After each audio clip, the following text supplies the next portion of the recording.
एका गावात एक गरीब माणूस राहत होता. 5 वर्ष पूर्ण होण्याआधी ते परत करू असे आश्वासन देऊन त्याने एका व्यापाऱ्याकडे 5,000 रुपये उसने घेतले होते. 5 वर्ष झाल्यानंतर जेव्हा त्या व्यक्तीने त्या व्यापाऱ्याला पैसे दिले नाहीत, तेव्हा व्यापाऱ्याने राजाच्या दरबारात दाद मागितली. राजाने आपल्या सेवकाला त्या माणसाच्या घरी पाठविले आणि त्याला त्या माणसाला या दरबारात बोलवण्यास सांगितले.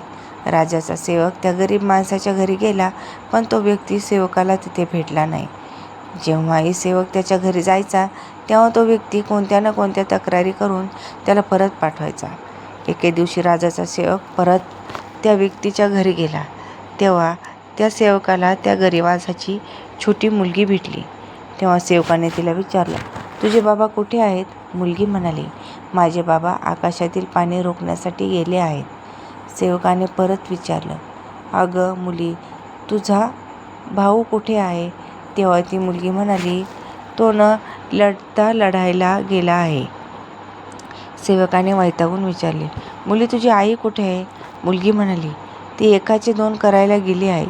सेवक रागाने म्हणाला, "मग तू इथे काय करत आहेस?" त्यावर ती मुलगी हसली आणि म्हणाली, "मी येथे बसून संपूर्ण संसार पाहत आहे." सेवकाने येऊन ही सर्व गोष्ट राजाला सांगितली आणि म्हणाला, "मला असं वाटतं की कदाचित त्या मुलीचं डोकं खराब झालं आहे." राजाला ही गोष्ट विचित्र वाटली. त्याने विचार केला की आपण त्या व्यक्तीच्या घरी जाऊन पाहूया. राजा त्या व्यक्तीच्या घरी जाऊन त्या मुलीला विचारल्यानंतर त्याला सुद्धा तेच उत्तर मिळाले. राजाला कळालं की ही मुलगी सहजपणाने कोणत्याही गोष्टीला सरळ उत्तर देत नाही, म्हणून अर्थ जाणून घेण्यासाठी तिला प्रेमाने वळवावे लागेल. मग राजाने प्रेमाने विचारले, "मुली, तू दिलेल्या उत्तराचा अर्थ काय? मला अर्थ कळत नाही. तू मला याचा सरळपणे अर्थ सांग." तेव्हा ती मुलगी हसत राजाला विचारू लागली की, "जर मी याचा अर्थ सांगितला तर तुम्ही मला काय द्याल?" राजाने मनात सर्व गोष्टी समजून घेण्यासाठी तीव्र इच्छा जागृत केली होती. तो म्हणाला, "तुझे काय मागशील ते मी देईन." तेव्हा ती मुलगी म्हणाली, "जर तुम्ही माझ्या वडिलांचं कर्ज फेडाल, तेव्हा मी या सर्व गोष्टीचा अर्थ सांगेन." तेव्हा राजा म्हणाला, "हो, मी तुला वचन देतो की मी तुझ्या वडिलांचं कर्ज फेडेन." त्यावर मुलगी म्हणाली, "महाराज, आज मी दुसऱ्या कामामध्ये व्यस्त आहे, त्यामुळे तुम्ही मला भेटण्यासाठी उद्या या." दुसऱ्या दिवशी तो राजा परत त्या मुलीला भेटण्यासाठी तिच्या घरी गेला. आज तिच्या घरात सर्वजण हजर होते. तो माणूस, त्याची बायको, त्याचा मुलगा आणि मुलगी. राजा पाहताच ती मुलगी विचारू लागली, "तुम्हाला दिलेले वचन लक्षात आहे ना?" तेव्हा राजा म्हणाला, "हो, माझ्या लक्षात आहे. तू मला सर्व गोष्टींचा अर्थ सांग, मग मी तुला वडिलांचं कर्ज संपूर्ण फेडून टाकेन." त्यावर ती मुलगी म्हणाली, "मी तुम्हाला काल म्हणाली होती की वडील स्वर्गातील पाणी रोखायला गेले आहे.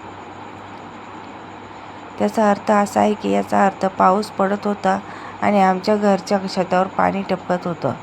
पाणी थांबण्यासाठी बाबांनी छत साफ केलं. त्याच्या छताचं दुरुस्तीचं काम करत होते. जेव्हा तुम्ही असे म्हणता पाऊस आकाशातून पडतो आणि स्वर्ग हा फक्त आकाशातच आहे, अशी प्रत्येकाची श्रद्धा असते. त्यामुळे मी म्हटलं की वडील स्वर्गाचं पाणी रोखायला गेले आहे.